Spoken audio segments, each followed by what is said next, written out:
नमस्कार, आज की बात में आपका स्वागत है। आज बिहार की राजनीति की बड़ी खबर दिल्ली से आई।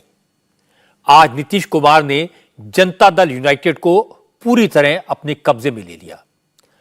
आज नीतीश कुमार जेडीयू के अध्यक्ष बन गए और राजीव रंजन उर्फ ललन सिंह जेडीयू के पूर्व अध्यक्ष बना दिए गए। दिल्ली में जेडीयू की 2 दिन की जो मीटिंग चली, उसका मकसद सिर्फ ललन सिंह को अध्यक्ष पद से हटाकर नीतीश कुमार को अध्यक्ष बनाना था। हालांकि कहने को तो ललन सिंह ने खुद अपने पद से इस्तीफे का प्रस्ताव रखा, फिर नीतीश कुमार को अध्यक्ष बनाने का प्रपोजल भी ललन सिंह का ही था और दोनों प्रस्तावों को नीतीश कुमार ने खुशी खुशी स्वीकार भी कर लिया। ललन सिंह की स्क्रिप्ट वही थी जो मैंने कल आज की बात में आपको बताई थी। उन्होंने कहा लोकसभा चुनाव लड़ना है, चुनाव के दौरान वो अपने क्षेत्र में व्यस्त रहेंगे, पार्टी को वक्त नहीं दे पाएंगे, इसलिए पद छोड़ना चाहते हैं। कुल मिलाकर हुआ वही जो पहले से तय था। सवाल सिर्फ इतना है कि जब सब कुछ तय हो गया था, जब सारी दुनिया को पता था क्या होना है, तो किस बात की सीक्रेसी रखी जा रही थी? जो बात जग जाहिर थी, वो खबर बताने के लिए मीडिया पर इल्जाम लगाने की क्या जरूरत थी? बार बार झूठ बोलने की क्या वजह थी? ललन सिंह, तेजस्वी यादव, केसी त्यागी, विजय चौधरी, तमाम नेता कल जिस अंदाज में झूठ बोल रहे थे और आज उन्होंने किस तरह पलटी मारी, ये आपको दिखाऊंगा आज की बात में। इसके अलावा अब सवाल यह भी है कि पार्टी की कमान हाथ में लेने के पीछे नीतीश का इरादा क्या है? उनको ललन सिंह से खतरा क्यों लग रहा था? अध्यक्ष बनने के बाद नीतीश कुमार क्या करेंगे? क्या वो वाकई में एक बार फिर पलटी मारेंगे? क्या दोबारा लालू का साथ छोड़ सकते हैं? क्या फिर से एनडीए की चौखट पर जा सकते हैं? क्या आज की मीटिंग में एनडीए में जाने पर बात हुई? और जेडीयू में हुए इस बड़े बदलाव का बिहार की राजनीति पर क्या असर पड़ेगा? जेडीयू और आरजेडी के अलायंस पर क्या असर पड़ेगा? इसके बारे में डिटेल में बात करेंगे। सबसे पहले आपको दिखाता हूं कि आज दिल्ली में जेडीयू की मीटिंग में क्या क्या हुआ। जेडीयू में क्या होने वाला है, इसकी खबर सबको थी। सबको मालूम था ललन सिंह की कुर्सी जाने वाली है। सबको पता था नीतीश कुमार जेडीयू के अध्यक्ष बनने वाले हैं। सिर्फ और सिर्फ जेडीयू के नेता इससे इनकार कर रहे थे। हालांकि नीतीश कुमार ने पूरी स्क्रिप्ट कई दिन पहले तैयार कर ली थी। 5 दिन पहले ललन सिंह को अपना प्लान बता दिया था, लेकिन नीतीश को ललन सिंह पर भरोसा नहीं था। इसलिए जब तक ललन सिंह इस्तीफा नहीं दे देते, तब तक कोई कुछ नहीं कहेगा। यह हिदायत जेडीयू के नेताओं को दी गई थी। नीतीश कुमार खुद ललन सिंह को तैयार करने में लगे थे। नीतीश पटना में ललन सिंह के घर गए। इसके बाद दिल्ली पहुंचते ही कल फिर ललन सिंह के साथ 1 घंटे बात की। फिर दोनों नेता पार्टी के ऑफिस बेरर्स की मीटिंग में गए। इसके बाद आज सुबह सुबह नीतीश ने ललन सिंह को फिर बुलाया, पूछ लिया सब प्लान के मुताबिक होगा या नहीं। और इसके बाद नीतीश कुमार ललन सिंह को अपनी गाड़ी में साथ लेकर जेडीयू की कार्यकारिणी की मीटिंग में पहुंचे और मीटिंग में प्लान के मुताबिक ललन सिंह ने अपने इस्तीफे का ऐलान कर दिया। नीतीश कुमार को अध्यक्ष बनाने का प्रस्ताव रख दिया, जिसे सभी लोगों ने सर्वसम्मति से मंजूर कर लिया। इसके बाद जेडीयू की नेशनल काउंसिल की मीटिंग हुई, जिसमें नीतीश कुमार को पार्टी का नया अध्यक्ष बनाने के कार्यकारिणी के फैसले पर मोहर लगा दी गई। इस तरह नीतीश कुमार की अध्यक्ष पद पर वापसी के साथ यह मिशन कंप्लीट हो गया। नीतीश को माला पहना दी गई। नीतीश ने भी बड़े विनम्र भाव से अध्यक्ष पद की जिम्मेदारी स्वीकार कर ली और अपने साथ ललन सिंह को लेकर मीटिंग से बाहर निकले। कहा पार्टी के सभी लोगों ने जिम्मेदारी दी है, इसलिए उन्होंने इस भार को उठाने का फैसला किया है। अब सब मिलकर आगे बढ़ेंगे। इतना कहकर नीतीश वाकई में आगे बढ़ गए।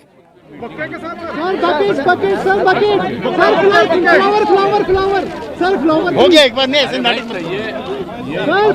रही थी वो हम स्वीकार कर लिया है। अब फिर कल ललन सिंह खूब बोले थे, लेकिन आज ललन सिंह नीतीश कुमार के पीछे मुंह लटकाए खड़े रहे, बिल्कुल खामोश, एक लफ्ज नहीं बोले।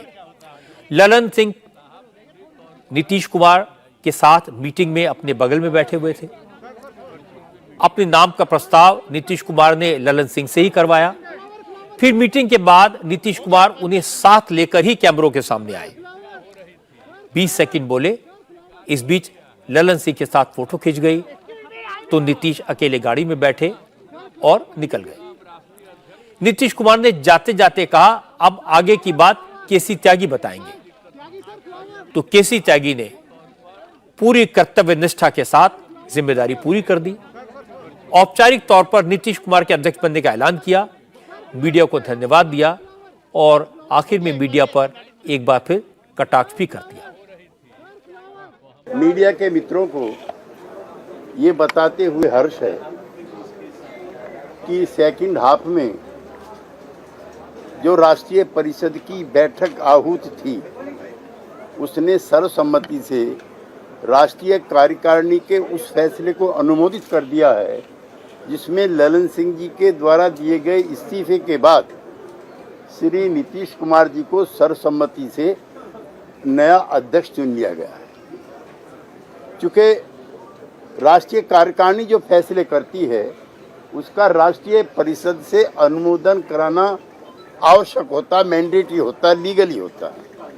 तो एक तो ये जानकारी है, विधिवत तरीके से नीतीश कुमार जी पार्टी के अध्यक्ष हो गए और पिछले 8 दिन से ये हमें प्रसन्नता भी है कि छोटी पार्टी बड़े होते हुए भी इतना स्पेस आप लोगों ने दिया हमें, नेगेटिव पॉजिटिव, उसके लिए आप लोगों का बहुत बहुत धन्यवाद। लेकिन ना पार्टी टूटी है, ना दोनों में झगड़ा है, ना नीतीश कुमार जी अध्यक्ष बने हैं, हम एनडीए में जा रहे हैं। तो इसमें आपको जरूर निराशा हुई होगी कुछ मित्रों को जो 4, 5, 6, 7 दिन से ये सब चर्चा कर रहे हैं। केसी त्यागी आमतौर पर मीडिया फ्रेंडली हैं, बहुत संभल कर बात करते हैं। आज उन्होंने मीडिया पर कटाक्ष क्यों किया, ये समझ से बाहर है। उन्होंने कहा जेडीयू में ना टूट हुई, ना जेडीयू एनडीए में जा रही है, इससे मीडिया को निराशा हुई होगी। हालांकि इस तरह की कोई खबर नहीं चली कि जेडीयू टूट रही है। ये किसी ने नहीं कहा कि एनडीए के साथ जा रही है। खबर सिर्फ ये थी कि ललन सिंह इस्तीफा देंगे और नीतीश कुमार जेडीयू के अध्यक्ष बनेंगे। ये खबर बिल्कुल सही साबित हुई और आज जेडीयू के नेताओं का झूठ एक्सपोज हो गया। इंटरेस्टिंग बात यह कि जेडीयू के नेता तो आज सुबह मीटिंग से पहले तक ये कह रहे थे ललन सिंह के इस्तीफे की खबर सिर्फ मीडिया की तरफ से फैलाई गई अफवाह है। जेडीयू की मीटिंग खत्म होने के बाद केसी त्यागी से पहले विजय चौधरी बाहर आए थे, उनसे सवाल किया गया, कल तक तो आप कह रहे थे इस्तीफे की कोई चर्चा भी नहीं हुई, अब ललन सिंह ने इस्तीफा दे दिया। तो विजय चौधरी ने कहा इससे कोई फर्क नहीं पड़ता, पार्टी में सब कुछ जैसे पहले चल रहा था वैसे ही आगे भी चलता रहेगा। बता दिए ना कि ललन बाबू को चुनाव लड़ने जाना है, उन्होंने मुख्यमंत्री से अनुरोध किया और मुख्यमंत्री जी ने स्वीकार कर लिया, सीधी बात थी। कोई नाराजगी भी थी क्या? कोई नाराजगी नहीं थी, कोई वो उन्होंने तो हंसते हंसते दिया है, तो इसमें नाराजगी कहाँ है। और विजेंद्र बाबू यहाँ गवाह है, विजेंद्र बाबू गवाह है। आपको हम बता दें कि आपको हम असली बात बता देते हैं कि जिस समय ललन बाबू अध्यक्ष थे, मुख्यमंत्री जी की प्रभावी भूमिका पार्टी में भी रहती थी। आज मुख्यमंत्री जी अध्यक्ष बनेंगे राष्ट्रीय परिषद के बाद, तब भी ललन बाबू की पार्टी में प्रभावी भूमिका होगी। तो इससे फर्क कहाँ की स्थिति में कुछ पड़ता है। विजय चौधरी नीतीश कुमार के बेहद करीबी नेता हैं, हर कार्यक्रम में नीतीश के साथ नजर आते हैं, हमेशा साई की तरह नीतीश कुमार के साथ रहते हैं। फिर भी वही विजय चौधरी नेशनल एग्जीक्यूटिव की मीटिंग से पहले आज सुबह तक बार बार यही कह रहे थे कि अध्यक्ष बदलने की बात तो उनको मीडिया से पता चली है, ऐसा कुछ नहीं है। ये भी सुन लीजिए। नीतीश कुमार को राष्ट्रीय अध्यक्ष बनाया जाएगा। नीतीश कुमार, हमको तो आप पहला आदमी है जो सुना रहे हैं। आप तैयार हैं? नीतीश कुमार को राष्ट्रीय अध्यक्ष बनाए जाने की बात हो रही है। क्या आपको लगता है उसमें अब देखिए, अब उसमें क्या होगा ये अभी हम कैसे बता सकते हैं। उसमें तो जो भी मुद्दा एजेंडा पर आएगा उसी पर विमर्श होगा। और अभी तो हम लोगों के जनता दल यूनाइटेड के राष्ट्रीय अध्यक्ष श्री ललन सिंह जी हैं, तो अभी तो वो है, दूसरे के बनने का अभी अगर कहाँ नीतीश जी, सवाल तो है? राष्ट्रीय परिषद की बैठक में फैसला हो सकता है, आपको लगता क्या है राष्ट्रीय अध्यक्ष को लेकर के? राष्ट्रीय बैठक, जो राष्ट्रीय परिषद की बैठक है उसमें भी तो यही बात होगी ना। अभी तो हम लोगों के राष्ट्रीय अध्यक्ष श्री ललन बाबू हैं, तो फिर दूसरे के बनने की कहाँ बात है? तो नीतीश जी को जिम्मेदारी मिलनी चाहिए अध्यक्ष पद की? हम कह रहे हैं कि अभी ललन बाबू अध्यक्ष है और अच्छे से काम कर रहे हैं। आप देखिए सुबह से शाम तक जेडीयू के नेता किस तरह पलटते रहे। ललन सिंह अब जेडीयू के अध्यक्ष नहीं रहे, कुछ नहीं बोले, बार बार सवाल पूछने पर भी खामोश रहे, लेकिन कल खूब बोल रहे थे, वो भी मीडिया को कोस रहे थे। कल ललन सिंह ने कहा था जब अध्यक्ष पद से इस्तीफा देने का विचार आएगा तो पहले पत्रकारों को बुलाकर पूछेंगे, जब पत्रकार कह देंगे तो इस्तीफे में क्या लिखना है यह भी रिपोर्टर से पूछेंगे। खूब व्यंग कर रहे थे। फिर जब पत्रकार बीजेपी के दफ्तर से इस्तीफे के ड्राफ्ट को मंजूरी दिला देंगे, यह उन्होंने कहा था, तब मैं इस्तीफा दूंगा। लेकिन आज ललन सिंह ने यह सब नहीं बताया। उन्होंने इस्तीफे का फैसला क्या रात भर में कर लिया? फिर इस्तीफे का ड्राफ्ट भी खुद तैयार कर लिया? किसी और से लिखवाया? क्या रिपोर्टर से पूछा? कल ललन सिंह ने किस बेहुदे अंदाज में रिपोर्टर से बात की थी, ये आज आप सुनेंगे तो आपको समझ आएगा कि वो किस कदर झूठ बोल रहे थे। इस्तीफा जब हमको देना होगा तो आप लोगों को बुला लेंगे और आप लोगों से को बुला के परामर्श कर लेंगे, और परामर्श करने के बाद इस्तीफा में क्या क्या लिखना है वो भी आप लोगों से आग्रह करेंगे, ताकि आप लोग बीजेपी दफ्तर जाके उसका ड्राफ्ट वहां से ले लीजिएगा। इसलिए कि कोई मीडिया, अब इस देश में हम आप लोगों को दोष नहीं दे रहे हैं, आप मजबूर हैं। आपके मैनेजमेंट जो है, आपका जो पूरा मैनेजमेंट है वो भारतीय जनता पार्टी के नियंत्रण में है। तो इसलिए भारतीय जनता पार्टी जो नैरेटिव सेट करती है उस नैरेटिव पर आप लोग, आपका मैनेजमेंट आपको इंस्ट्रक्शन देता है, आपको फॉलो करना है, मजबूरी है। तो इसलिए हम आपको दोष नहीं दे रहे हैं।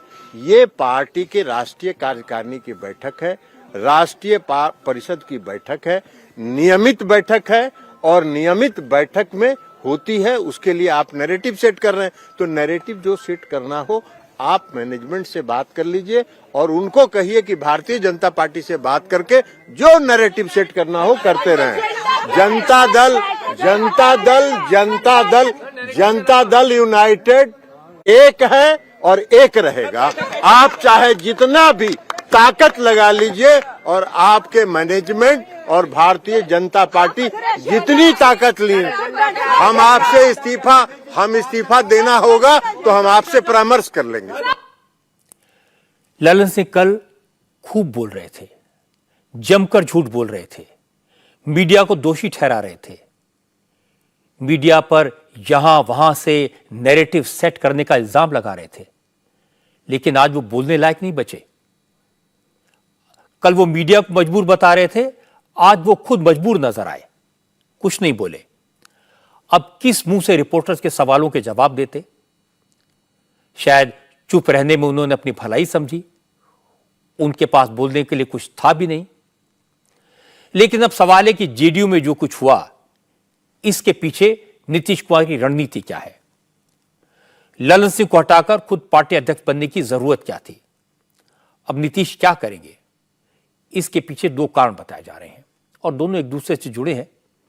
दावा किया जा रहा है कि अब नीतीश कुमार फिर से पलटी मारने का मूड बना रहे हैं। कुछ लोग कहते हैं कि यह सब एनडीए में जाने की तैयारी का रास्ता है। हालांकि जेडीयू के सारे नेता इस बात से इनकार कर रहे हैं, लेकिन पता यह लगा कि आज जेडीयू की नेशनल एग्जीक्यूटिव की मीटिंग में कुछ लोगों ने यह सवाल पूछा, क्या जेडीयू फिर से एनडीए में शामिल हो सकता है? खुद ललन सिंह ने अपने इस्तीफे का ऐलान करने के बाद भाषण में यह मुद्दा उठाया और उन्होंने कहा कि पार्टी को एनडीए की तरफ देखना भी नहीं चाहिए। यह बात जेडीयू की मीटिंग में शामिल नेताओं ने प्राइवेट बातचीत में बताई है, लेकिन जब इसके बारे में केसी त्यागी से पूछा गया तो बात को घुमा गए। केसी त्यागी ने कहा, ललन बाबू ने यह नहीं कहा कि जेडीयू को एनडीए में नहीं जाना चाहिए। ललन बाबू ने कहा था कि जेडीयू एनडीए में नहीं जाएगी। इसके बाद केसी त्यागी ने कहा आरजेडी और जेडीयू के बीच सब कुछ ठीक चल रहा है, कहीं कोई गड़बड़ नहीं है। फिर केसी त्यागी ने कहा कि नीतीश कुमार विपक्षी गठबंधन के विचार के संयोजक हैं, नीतीश कुमार विचारों के ही प्रधानमंत्री भी हैं। क्या ललन सिंह जी ने अपने भाषण में ये बात कही कि हमें बीजेपी के साथ नहीं जाना चाहिए? अगर ऐसा उन्होंने कहा तो क्यों कहा? नहीं, उन्होंने ये नहीं कहा।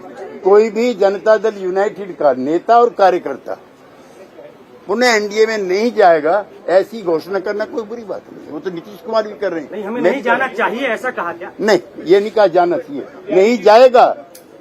उनका एम्फेसिस है कि नहीं जाएगा। आरजेडी और जेडीयू के बीच में सब कुछ ठीक ठाक है और बिहार मॉडल बनेगा सीटों के बंटवारे के मामले में भी, जहां कोई विवाद नहीं होगा। लालू यादव जी गठबंधन के नेता हैं और आरजेडी हमारी मित्र पार्टी। और दूसरा ये है, नीतीश कुमार जी इंडिया गठबंधन के विचारों के संयोजक है, विचारों के प्रधानमंत्री। मैं बहुत कैटेगरिकली आपसे कहना चाहता हूँ, नीतीश कुमार जी इंडिया गठबंधन के विचारों के संयोजक हैं, विचारों के प्रधानमंत्री हैं। क्या ये भविष्य के लिए रास्ता खुला हुआ है प्रधानमंत्री पद का? मैं कह रहा हूँ हैं वो। उन्होंने सामाजिक न्याय के सवालों को इतनी प्रखरता दी है, वो तो इस विचार के ही संयोजक है। केसी त्यागी पुराने समाजवादी हैं, वो जानते हैं कहां बोलना है और कहां चुप रहना है, कितना बताना है, कितना छुपाना है।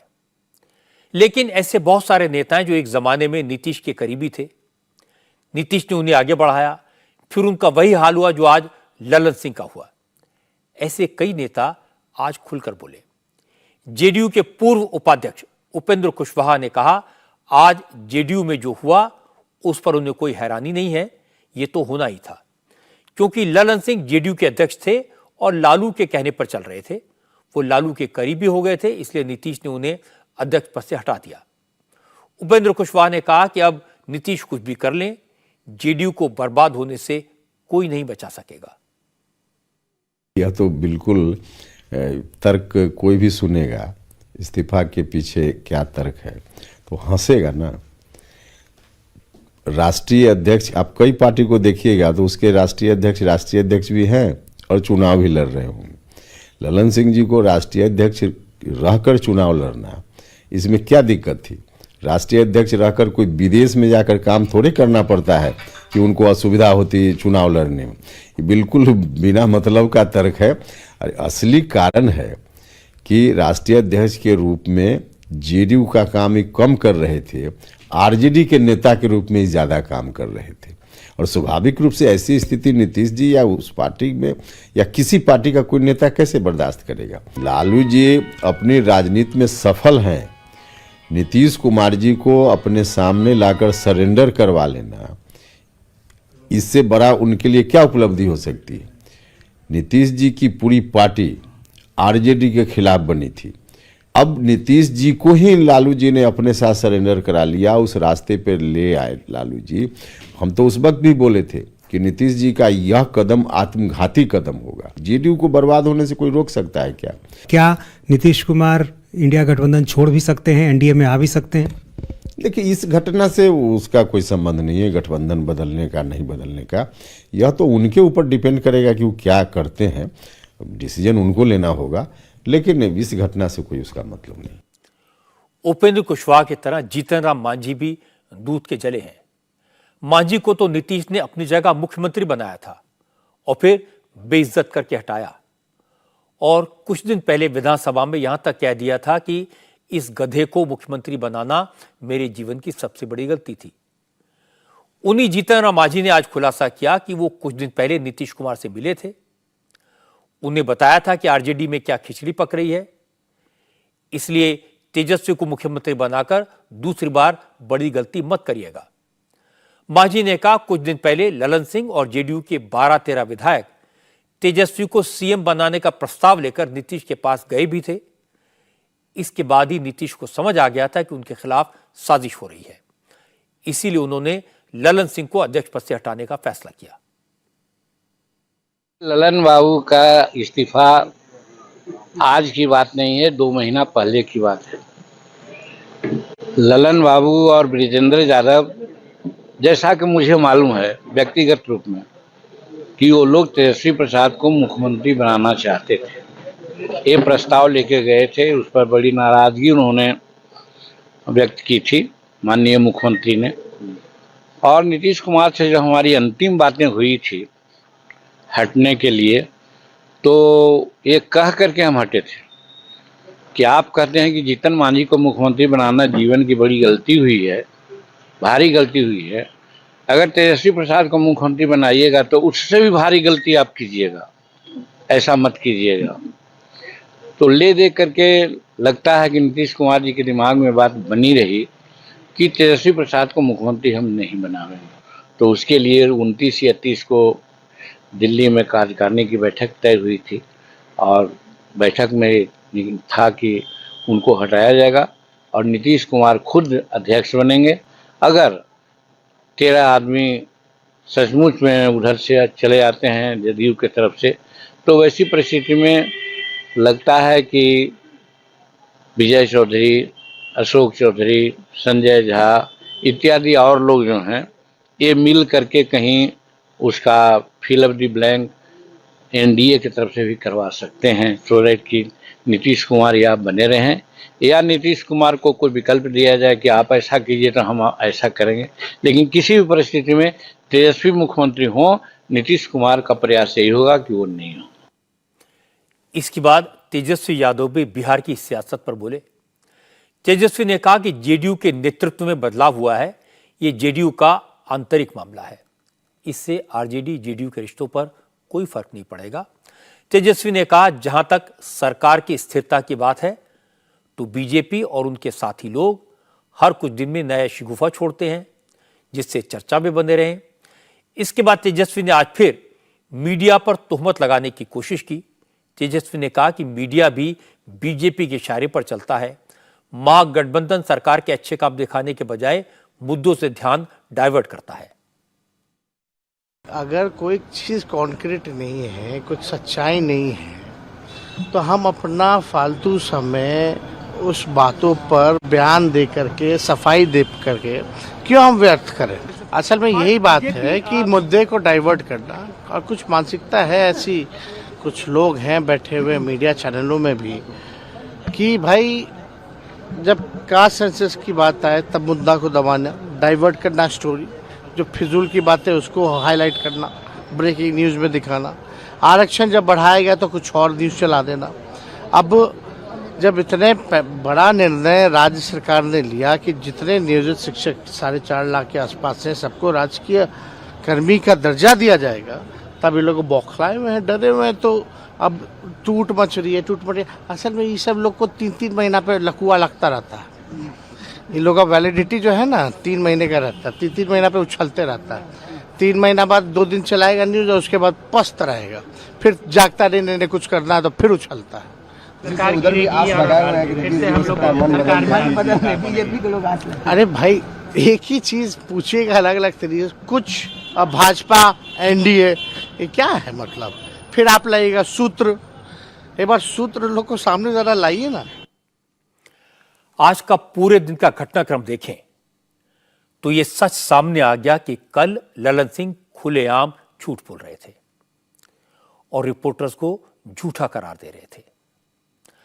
कल तेजस्वी यादव मीडिया की जिन खबरों को बकवास कह रहे थे वो आज 100% सच साबित हुई। और आज भी तेजस्वी यादव मीडिया पर डाइवर्ट करने का आरोप लगा रहे थे। मुझे इस बात से शिकायत नहीं है कि ललन ने झूठ बोला या तेजस्वी ने गलत बयानी की। जनता जानती है इस तरह की बातें करना इन सब की आदत है। मेरी शिकायत इस बात से है कि इन दोनों ने पत्रकारों पर लांछन लगाया, झूठा आरोप लगाया। इन्होंने अखबारों और मीडिया चैनल्स पर निहायत ही घटिया आरोप लगाया। ललन सिंह ने रिपोर्टर से कहा, आप बीजेपी की लिखी हुई स्क्रिप्ट पढ़ रहे हैं। आज सच सामने आया, पूरी दुनिया को पता चल गया कि स्क्रिप्ट नीतीश कुमार और ललन सिंह ने मिलकर लिखी थी। तेजस्वी यादव को भी असलियत का पता था, लेकिन ये सारे लोग जानबूझकर सब कुछ पता तो होते हुए भी झूठ बोल रहे थे। और आजकल एक फैशन हो गया, नेता सच जानते हैं पर छुपाते हैं। अगर मीडिया उनकी पोल खोल दे तो मीडिया पर उल्टे सीधे आरोप लगाते हैं। यह प्रॉब्लम ललन सिंह और तेजस्वी यादव से लेकर राहुल गांधी और अखिलेश यादव तक सब में दिखाई देती है।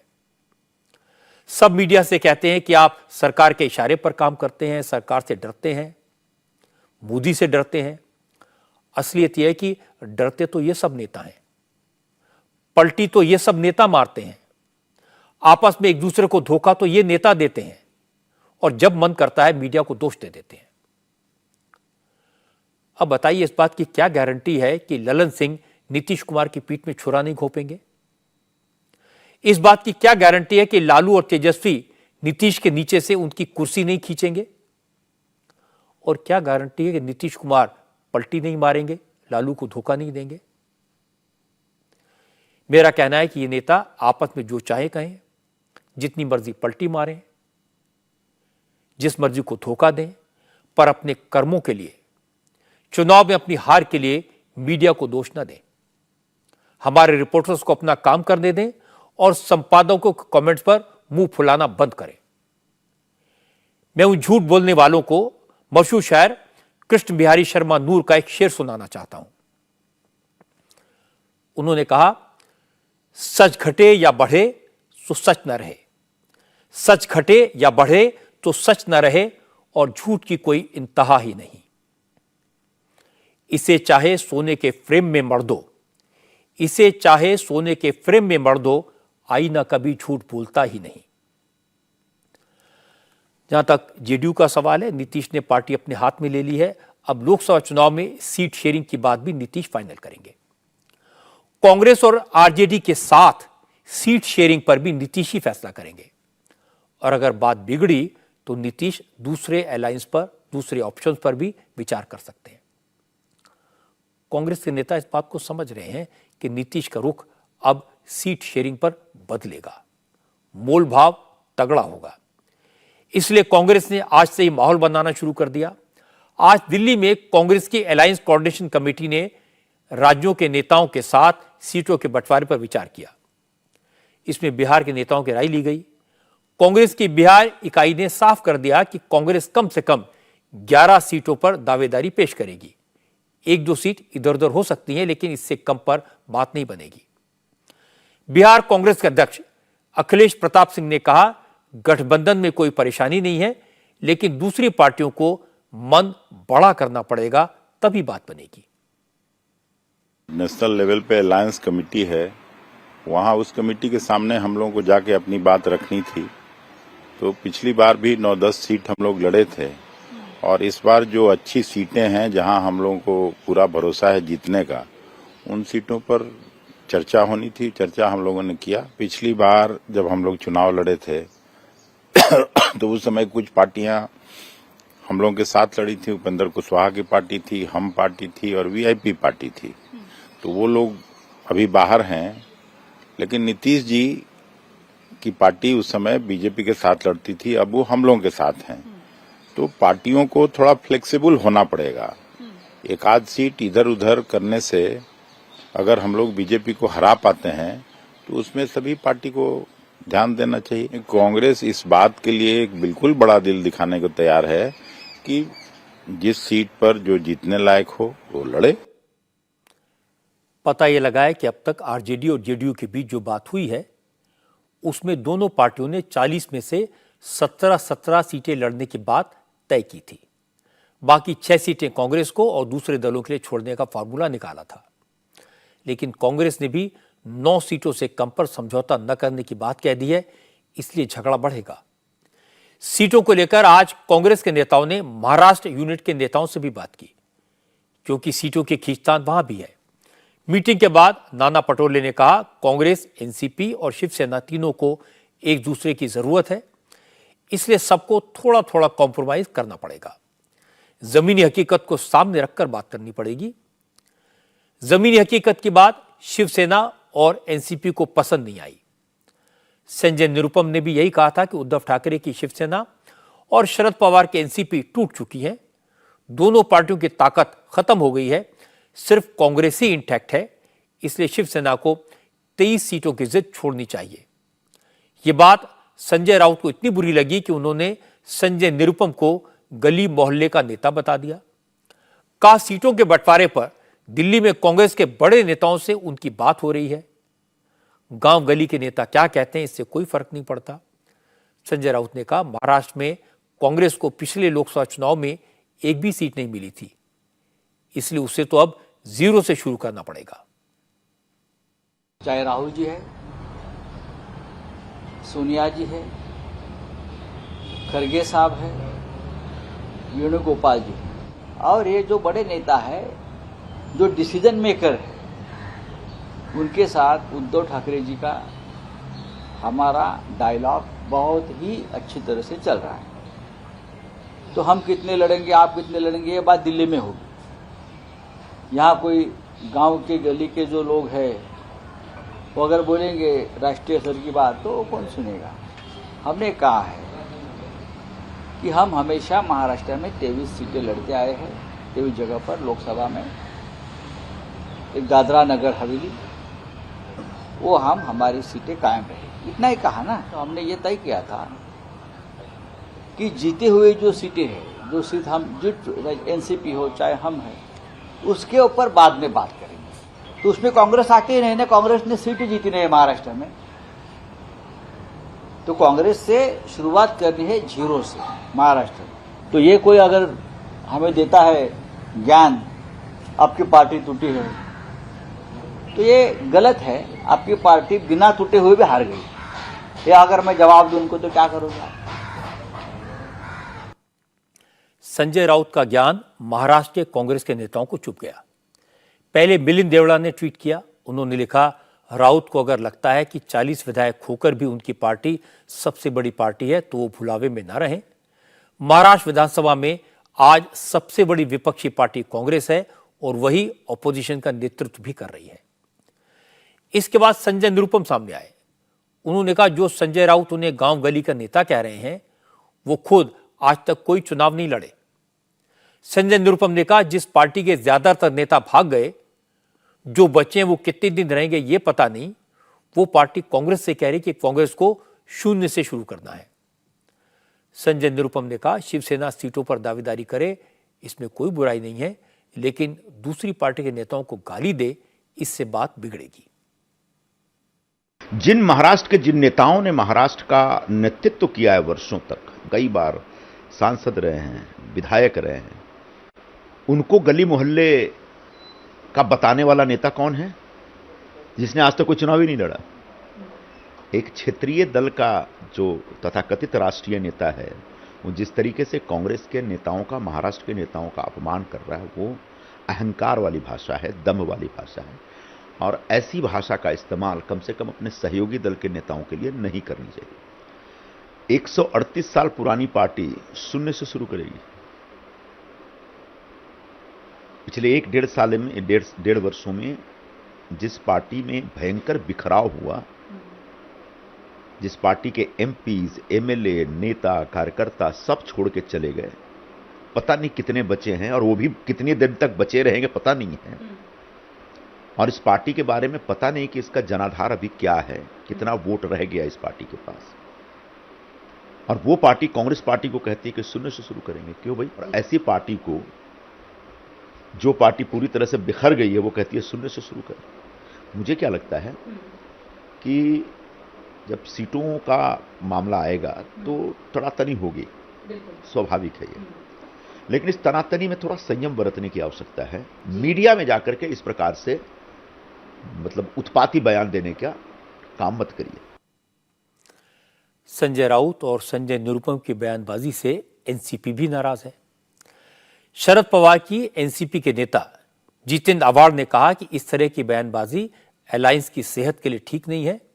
जितेंद्र आव्हाड ने कहा शरद पवार सबसे सीनियर नेता हैं, वो महाराष्ट्र के बारे में सबसे बेहतर जानते हैं, इसलिए पवार साहब ही फैसला करेंगे कौन कितनी सीटों पर लड़ेगा। सीट डिस्ट्रीब्यूशन के बारे में पब्लिकली कोई अनाउंसमेंट करना, ये कोएलिशन को शोभा नहीं देता है। कौन कितनी सीटें मांग रहा है, किसकी कौन से सीट पे कितनी ताकत है, ये शरद पवार जी बराबर जानते हैं। तो इसका निर्णय लेते समय उनके साथ चर्चा करनी ही पड़ेगी। हमको मालूम है शरद पवार जी क्या कर सकते हैं, उनकी ताकत क्या है। अभी सातारा की सीट कोई भी मांग ले, शरद पवार के सिवा जीत सकते हैं क्या? म्हाड़ा की सीट कोई भी मांग ले, शरद पवार के सिवा कोई जीत सकता है क्या? आज ही अपने पत्ते खोल के नहीं हमको भी 20 चाहिए, तो क्या 60 सीट का महाराष्ट्र बनाएंगे? हम भी सामना पड़ते, हम भी उनकी बयानबाजी सुनते हैं, पर हम कभी उस पर टिप्पणी नहीं करते, क्योंकि हमें मालूम है अंतिम निर्णय जो है वो शरद पवार जी, उद्धव ठाकरे जी और सोनिया गांधी जी मिलके लेने वाले हैं। अगर सरकार बना सकते तीनों लोग मिलके, तो वो तीनों लोगों को ये बंटवारा कोई बहुत बड़ी बात तो है नहीं। महाराष्ट्र में सीट शेयरिंग को लेकर जिस तरह की खींचतान हो रही है, जिस तरह की बयानबाजी हो रही है, ये स्वाभाविक है, ये होना ही था, क्योंकि शिवसेना, कांग्रेस और एनसीपी विचारधारा के आधार पर साथ नहीं आए। वो तो सत्ता में भागीदारी पाने के लिए इकट्ठा हुए थे। अभी भी झगड़ा इसी बात का है, कौन अपने आप को बड़ा दिखाए। शिवसेना और एनसीपी के टुकड़े हो गए, दो पार्टियों को चोट लगी और कांग्रेस इसका पूरा मजा ले रही है। लेकिन मुश्किल सिर्फ महाराष्ट्र में नहीं है, कांग्रेस की परेशानी बंगाल में भी है। बंगाल में ममता बनर्जी कांग्रेस को जरा भी भाव देने को तैयार नहीं है। यहां ममता बनर्जी का टकराव वामपंथी दलों से भी है। वो लेफ्ट के साथ किसी तरह का समझौता करने के लिए तैयार नहीं है। ममता ने कल ही कह दिया था कि बंगाल में तृणमूल कांग्रेस ही बीजेपी को हराने की ताकत रखती है, इसलिए अलायंस दूसरे राज्यों में मिलकर लड़ेगा, लेकिन बंगाल में तो तृणमूल अकेले ही काफी है। अब तृणमूल कांग्रेस के नेताओं ने ममता के इस डायलॉग को पकड़ लिया। कुणाल घोष ने कहा कि बंगाल में लेफ्ट वेफ्ट कुछ नहीं है, सीट शेयरिंग पर क्या बात करनी है। लेफ्ट पार्टीज की औकात तो ममता के साथ एक टेबल पर बैठकर बात करने तक की नहीं है। ममता दीदी क्लियर कर दिया, ममता दीदी is responsible leader of India alliance. ये देश में इंडिया लड़ेगा और बंगाल में जो एंटी बीजेपी लड़ाई होगा उन पे लीडरशिप देंगे तृणमूल कांग्रेस। ये तो एस्टेब्लिश्ड फैक्ट है। 2021 में हम लोग भाजपा को हरा दिया था और कांग्रेस सीपीएम मिलकर भी 0। उन्होंने तो वोट डिवाइड करके भाजपा को एडवांटेज देने का कोशिश किया है। तो ये स्पिरिट है कि देश में इंडिया लड़ेगा और बंगाल में जो लड़ाई होगा एंटी भाजपा, उस पर लीडरशिप देंगे तृणमूल कांग्रेस। और दीदी सीट शेयरिंग के बारे में वो फाइनल डिसीजन लेंगे। लेफ्ट क्या है यहाँ पे? लेफ्ट में कुछ नहीं है, वो दूसरा जगह पे है तो जगह पे है। यहाँ पर लेफ्ट क्या है? तृणमूल के साथ एक टेबल में बैठने का औकात भी लेफ्ट लोगों को नहीं है। लेफ्ट फ्रंट के नेता भी इस बात को समझ रहे हैं कि बंगाल में ममता के साथ चलना मुश्किल है। इसीलिए आज सीताराम येचुरी ने कहा कि बंगाल और केरल जैसे राज्यों में अलायंस का कोई मतलब नहीं है। केरल में लेफ्ट और कांग्रेस एक दूसरे के खिलाफ लड़ेंगे, ऐसा ही बंगाल में भी होगा। Seat sharing, talks between the constituents of the India bloc, we had decided will take place state-wise. Where is the alliance in Kerala? India alliance can't be there in Kerala, no? And it won't be there in certain other states, like in Bengal, like in other places. So it is a constituents of the India combined. Therefore, state-wise, it will happen. Tamil Nadu, there is a complete unity of secular forces. Here, you have the UDF, LDF. In Maharashtra, next door, you have the Maharashtra Vikas Aghadi. In Bihar, you have the Mahagathbandhan. So, likewise, state-wise, it will happen. Kerala, it is clearly UDF, LDF. Both, we also want, they also want, the whole India group wants it to be UDF, LDF. Because that is the surest guarantee that you will not have the BJP forget the parliament even in the assembly. मोटी बात यह सामने आ रही है कि विरोधी दलों के अलायंस में शामिल पार्टियां कांग्रेस को स्पेस देने को तैयार नहीं है। यूपी में अखिलेश सीटें नहीं देना चाहते, बंगाल में ममता कांग्रेस की ताकत को बढ़ने से रोकना चाहती है, महाराष्ट्र में शिवसेना और एनसीपी कांग्रेस को दबाने की कोशिश कर रहे हैं, पंजाब और दिल्ली में अरविंद केजरीवाल कांग्रेस को सीटें देने को तैयार नहीं है। इस सब के बाद भी कांग्रेस के नेता दावा कर रहे हैं कि चूंकि कांग्रेस सबसे पुरानी पार्टी है, नेशनल पार्टी है, इसलिए अगर चुनाव जीते तो प्रधानमंत्री कांग्रेस का ही होगा और राहुल गांधी से योग्य प्रधानमंत्री पद का उम्मीदवार और कोई नहीं है। ये बात आज कर्नाटक के मुख्यमंत्री सिद्धारमैया ने कही। सिद्धारमैया ने कहा कि देश की समस्याओं का समाधान सिर्फ कांग्रेस कर सकती है, इसलिए राहुल गांधी को आगे आना चाहिए, उन्हें पीएम उम्मीदवार के तौर पर प्रोजेक्ट किया जाना चाहिए। ಈ ದೇಶದ ಸಮಸ್ಯೆಗಳಿಗೆ ಪರಿಹಾರ ಕೊಡ್ತಕ್ಕಂತ ಶಕ್ತಿ ಇರತಕ್ಕಂತದ್ದು ಕಾಂಗ್ರೆಸ್ ಪಕ್ಷ। देश की समस्याओं का समाधान कोई पार्टी अगर कर सकती है तो वो सिर्फ कांग्रेस पार्टी है। लोगों को जितनी भी समस्याएं हो रही हैं उसका निदान सिर्फ कांग्रेस पार्टी ही कर सकती है, इसलिए राहुल गांधी को इस देश का पीएम बनना चाहिए। प्रधानमंत्री पद को लेकर सब अपने अपने दावे करेंगे, कोई किसी का नाम आगे बढ़ाएगा, कोई दूसरे का, क्योंकि मोदी विरोधी मोर्चे में जो पार्टियां शामिल हुई हैं उनमें अलग अलग नेता हैं। इन पार्टियों में सीटों के बंटवारे को लेकर टकराव भी होगा। यहां तो अलग अलग पार्टियां हैं, अलग अलग नेता हैं। जहां एक पार्टी होते है, एक नेता होता है, वहां भी टिकटों को लेकर झगड़े तो होते ही हैं। लेकिन इन झगड़ों का मतलब ये नहीं लगाया जाना चाहिए कि अलायंस मिलकर काम नहीं करेगा या ये पार्टियां एक साथ मिलकर मोदी के खिलाफ चुनाव नहीं लड़ेंगी। ज्यादातर जगहों पर बीजेपी के खिलाफ एक कैंडिडेट उतारने की पूरी कोशिश की जाएगी, कई जगह फ्रेंडली फाइट होगी। लेकिन बड़ी बात है कि इस सबका मोदी की सेहत पर कोई असर नहीं पड़ेगा, क्योंकि करीब 300 सीटें ऐसी हैं जिन पर तो पिछले चुनाव में भी डायरेक्ट फाइट हुई थी। बाकी सीटों पर भी जहां जहां संभव था विरोधी एक दूसरे की मदद कर रहे थे, फिर भी मोदी चुनाव जीते थे। इसलिए अब जो चुनाव होंगे उसमें मोदी के खिलाफ चैलेंज वैसा ही होगा जैसा पिछले 2 चुनाव में था, और आज जो परिस्थितियां हैं उनमें मोदी के लिए इनका मुकाबला करना मुश्किल नहीं होगा। अब आपको भव्य और दिव्य अयोध्या के दर्शन करवाता हूं। अयोध्या रामलला के स्वागत के लिए सज धज कर तैयार है। जबरदस्त लाइटिंग की गई है। कल प्रधानमंत्री नरेंद्र मोदी अयोध्या पहुंचेंगे, इसलिए अयोध्या का रूप रंग बदल गया है। सभी लोग अपने अपने काम में जुटे हैं। सरकार और प्रशासन अयोध्या को सजाने संवारने में लगा है और साधु संत रामलला की प्राण प्रतिष्ठा के समारोह की तैयारियों में लगे हैं। आज श्री राम जन्मभूमि तीर्थ क्षेत्र ट्रस्ट की मीटिंग हुई। पहली बार ट्रस्ट के मेंबर्स ने रामलला की उन 3 मूर्तियों के दर्शन किए जिनमें से एक मूर्ति की स्थापना गर्भगृह में होनी है। तीनों मूर्तियां शास्त्रों में वर्णित प्रभु राम के बाल स्वरूप के मुताबिक ही तैयार की गई हैं। तीनों मूर्तियां 51 इंच की हैं, 2 मूर्तियां काले पत्थर की हैं और एक मूर्ति सफेद पत्थर की। अब इनमें से एक का चयन होना है, इसलिए आज ट्रस्ट के मेंबर्स मिले। सब मेंबर्स ने मूर्तियों के दर्शन किए। ट्रस्ट के मेंबर्स ने कहा रामलला की छवि ऐसी है जो देखेगा देखता ही रह जाएगा। उनके लिए 3 में से एक मूर्ति को चुनना मुश्किल था। एक राय नहीं बन पाई, इसलिए सभी ने अपनी अपनी राय एक कागज पर लिखकर दे दी। किसी ने एक दूसरे को नहीं दिखाया कि उसने कौन सी मूर्ति का चयन किया है। अब ये पर्चियां ट्रस्ट के महासचिव चंपत राय को सौंप दी गई हैं।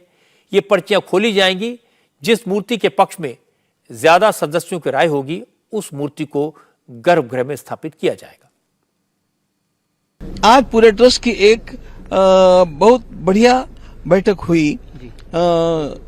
कोहरे के कारण हमारे केवल एक पेजावर महाराज यहाँ पर नहीं पहुंच पाए और मुख्य विषय मूर्तियों के चयन का ही था, जैसा कि आपको पता है। लेकिन इसमें ऐसी गोपनीयता रखी गई कि जैसी हम चुनाव के समय में रखते हैं।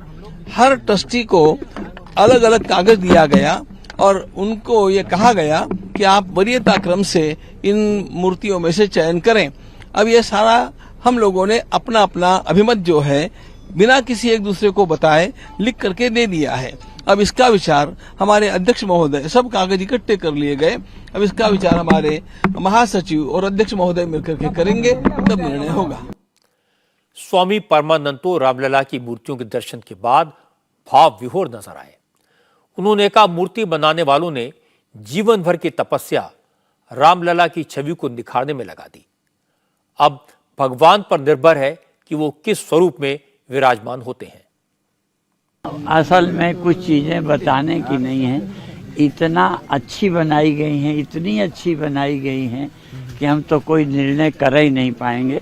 ठीक है, किस रंग में होंगे रामलला? नहीं बता सकते। श्वेत होंगे, श्याम होंगे? पता नहीं है कौन से होंगे, भगवान है, रंग बदलते रहते हैं। कैसा अध्ययन किया है उस काल का और कैसे कैसे मेहनत की है, सचमुच निर्णय के लायक ही हम लोग नहीं हैं। उनके परिश्रम, ईमानदारी, चिंतन, सिर्फ इतने परीक्षार्थी के अपने विषय का चिंतन करता होगा जितना मूर्तिकारों ने किया है। संतों की तरफ से कुछ न कुछ चर्चा हुई है, अब बाकी विचार होएगा। रामलला की जो मूर्ति गर्भगृह में स्थापित होगी उसका फैसला अगले 72 घंटों में हो जाएगा। लेकिन इससे पहले रामलला के स्वागत के लिए अयोध्या पूरी तरह तैयार है। कल प्रधानमंत्री नरेंद्र मोदी अयोध्या में महर्षि वाल्मीकि इंटरनेशनल एयरपोर्ट और अयोध्या के नए रेलवे स्टेशन का उद्घाटन करेंगे। इसके बाद प्रधानमंत्री मोदी 6 वंदे भारत ट्रेन और 2 अमृत भारत एक्सप्रेस ट्रेन को हरी झंडी दिखाएंगे। फिर एक पब्लिक मीटिंग करेंगे। मोदी का अयोध्या में शंख और डमरू से स्वागत होगा और इसके बाद मोदी करीब 9 किलोमीटर लंबा एक रोड शो भी करेंगे। रोड शो के रूट को फूलों से सजाया गया है, कई तोरण द्वार बनाए गए हैं। इसके लिए देश विदेश से 1,44,400 क्विंटल फूल मंगाए गए हैं। बंगाल और यूपी के अलग अलग शहरों से आए करीब 800 कारीगरों ने अयोध्या को इन फूलों से सजाया है। इसके अलावा रोड शो के रूट में 40 मंच बनाए गए हैं, जिनमें करीब 1400 से ज्यादा कलाकार जगह जगह मोदी का स्वागत करेंगे। प्रधानमंत्री मोदी के दौरे को लेकर अयोध्या में सुरक्षा व्यवस्था भी काफी चुस्त दुरुस्त है। मोदी के रोड शो के रास्ते पर दोनों तरफ बैरिकेडिंग की गई है। पुलिस और पैरामिलिट्री फोर्सेस का हैवी डिप्लॉयमेंट है। ड्रोन से पूरे इलाके पर नजर रखी जा रही है। बड़े बड़े अफसर अयोध्या में कैंप कर रहे हैं। सारी तैयारियों की मॉनिटरिंग उत्तर प्रदेश के मुख्यमंत्री योगी आदित्यनाथ कर रहे हैं। आज अयोध्या पहुंचते ही योगी आदित्यनाथ ने सबसे पहले हनुमानगढ़ी में बजरंगबली के दर्शन किए, पूजा अर्चना की और इसके बाद योगी ने रामलला के दर्शन किए। इसके बाद योगी आदित्यनाथ अयोध्या के लता मंगेशकर चौक पर पहुंचे। इसे बेहद खूबसूरत तरीके से सजाया गया है।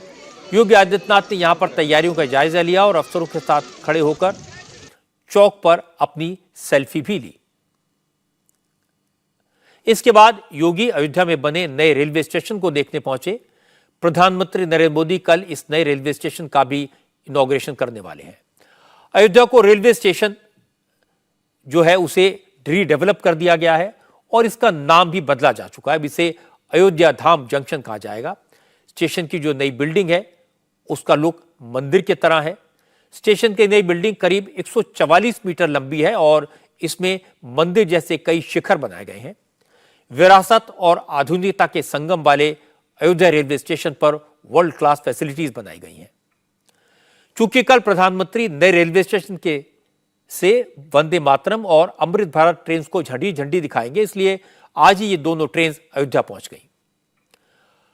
अयोध्या धाम जंक्शन के अलावा कल नरेंद्र मोदी अयोध्या में बने महर्षि वाल्मीकि एयरपोर्ट का भी इनॉग्रेशन करेंगे।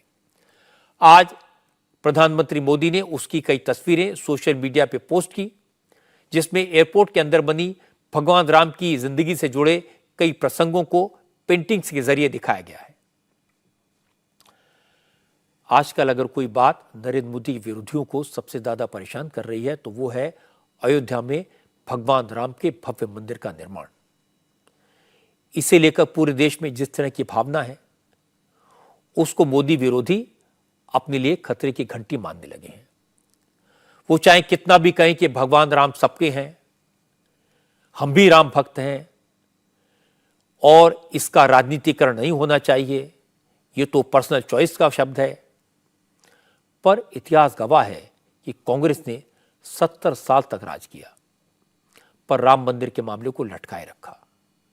जब मामला सुप्रीम कोर्ट में था तो भी कपिल सिब्बल ने इस पर सुनवाई टालने की मांग की थी। इस बात को कैसे भुलाया जा सकता है कि इनमें से कई लोग कहते थे कि राम मंदिर बना तो खून की नदियां बह जाएंगी। मुझे याद है यह भी कहा गया था कि बाबरी मस्जिद की जगह राम मंदिर बना तो गल्फ के मुल्क भारत के साथ संबंध तोड़ लेंगे, पेट्रोल देना बंद कर देंगे, बिजनेस करना बंद कर देंगे। लेकिन कुछ नहीं हुआ, किसी ने ऐतराज नहीं जताया। अब तो अबू धाबी में भी विशाल मंदिर बन रहा है। अयोध्या में राम मंदिर शांति के साथ बना, सबके सहयोग से बना, और इसका क्रेडिट मोदी के संकल्प को, मोदी की प्लानिंग को दिया जाए तो इसमें गलत क्या है। कल पूरी दुनिया देखेगी अयोध्या में सिर्फ राम मंदिर नहीं बन रहा, पूरी अयोध्या नगरी का कायाकल्प हो गया है। अयोध्या का एयरपोर्ट, अयोध्या का रेलवे स्टेशन, अयोध्या की सड़कें, सब कुछ वर्ल्ड क्लास है। अयोध्या अंतर्राष्ट्रीय टूरिज्म का बड़ा सेंटर बन जाएगी। यह सिर्फ मोदी की नीति का परिणाम है कि अयोध्या नगरी सिर्फ लोगों की आस्था के साथ नहीं जुड़ेगी, सिर्फ भक्ति का केंद्र नहीं बनेगी, बल्कि हजारों लोगों को आर्थिक समृद्धि देने का काम भी करेगी। अब इसका विरोध कोई करे भी तो कैसे करे, ये आजकल मोदी के विरोधियों की सबसे बड़ी प्रॉब्लम है। आज की एक और अच्छी खबर आपको बता दूं, अयोध्या जैसा एक भव्य हिंदू मंदिर यूएई में भी बन रहा है। आज इसकी जो तस्वीरें सामने आई वो आपको दिखाता हूं। ये मंदिर अबू धाबी में बन रहा है, जिसे दिल्ली का अक्षरधाम मंदिर बनाने वाले स्वामीनारायण संप्रदाय की बोचासनवासी अक्षर पुरुषोत्तम स्वामीनारायण संस्था यानी बैप्स बनवा रही है। ये अबू धाबी का पहला हिंदू मंदिर होगा, जिसे करीब 55,000 स्क्वायर मीटर में बनाया जा रहा है। और खास बात है कि इसे बनाने वाले भी भारतीय कारीगर हैं। इस मंदिर का उद्घाटन 1.5 महीने बाद 14 फरवरी को प्रधानमंत्री नरेंद्र मोदी करेंगे। बैप्स ने प्रधानमंत्री को फॉर्मल इनविटेशन दे दिया है और संस्था के स्वामी ब्रह्म विहारी दास ने बताया कि मोदी ने उनका न्योता मंजूर कर लिया है। ये जो BAPS हिंदू मंदिर अबू धाबी में बन रहा है, उसके पीछे गुरुहरि प्रमुख स्वामी महाराज की एक शुभ भावना और प्रार्थना थी। जब भी हमारे वड़ा प्रधान और वहाँ के राजा हिज हाइनेस शेख मोहम्मद बिन जायद अल नहयान, उनकी दोस्ती और मैत्री बढ़ी और एक संकल्प हुआ कि मंदिर के लिए ज़मीन मिले।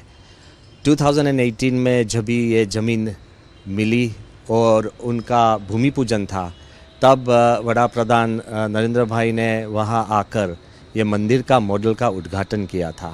14 फरवरी 2024 में उनका मूर्ति प्रतिष्ठा होगी और साहब ने भी बड़ी प्रेम से ये आमंत्रण स्वीकारा। वो वहाँ आने की वो तैयारी कर रहे हैं। स्वामीनारायण संप्रदाय ने दुनिया भर में इसी तरह के विशाल और भव्य मंदिरों का निर्माण किया है। सारे मंदिर नई मॉडर्न टेक्निक से बनाए गए हैं। भक्तों की सुविधाओं का बहुत ख्याल रखा जाता है। बड़ी बात है कि यूएई इस्लामिक देश है। इसके बाद भी यूएई की सरकार ने अबू धाबी में इस मंदिर को बनाने में सहयोग किया। अब एक परेशान करने वाली खबर आपको बताता हूं। पाकिस्तान की फौज ने पीओके के ऐतिहासिक शारदा पीठ में एक कॉफी हाउस बना दिया है। शारदा शक्तिपीठ को वर्ल्ड हेरिटेज साइट घोषित किया गया है। पाकिस्तान की सुप्रीम कोर्ट ने इसे धार्मिक स्थल बताते हुए इसे सुरक्षित रखने और इसके साथ छेड़छाड़ न करने का ऑर्डर दिया हुआ है। आर्कियोलॉजिकल डिपार्टमेंट ने इसे प्रोटेक्टेड मॉन्यूमेंट घोषित किया है। इसके बावजूद पाकिस्तान की आर्मी ने इस परिसर में गैर कानूनी तरीके से कब्जा कर लिया। मंदिर परिसर में कॉफी हाउस खोल दिया और कॉफी हाउस बनाने के चक्कर में हजारों साल पुराने शारदा पीठ की दीवार भी गिरा दी गई। पीओके के इस इलाके में रहने वाले मुस्लिम समाज के लोग भी इसका विरोध कर रहे हैं। उन्होंने ही ये इंफॉर्मेशन कश्मीर के संस्था सेव शारदा कमेटी को दी है। कमेटी ने शारदा पीठ में कॉफी शॉप बनाने पर विरोध जताया है। कमेटी ने भारत सरकार से इस मामले में दखल देने की अपील भी की है। शारदा पीठ हिंदुओं के लिए बहुत पवित्र स्थान है। जम्मू कश्मीर में कश्मीरी पंडितों ने शारदा पीठ का निर्माण किया है। बड़ी बात है कि जम्मू कश्मीर के मुस्लिम भाइयों ने इस मंदिर को बनाने में मदद की है। मुस्लिम परिवारों ने मंदिर के लिए जमीन दी है और दूसरी तरफ पाकिस्तान की फौज हजारों साल पुरानी ऐतिहासिक शारदा पीठ मंदिर में कॉफी हाउस खोल रही है। ये हिंदुओं की भावनाओं को चोट पहुंचाने और नीचा दिखाने के मकसद से किया गया है। इसका विरोध होना ही चाहिए।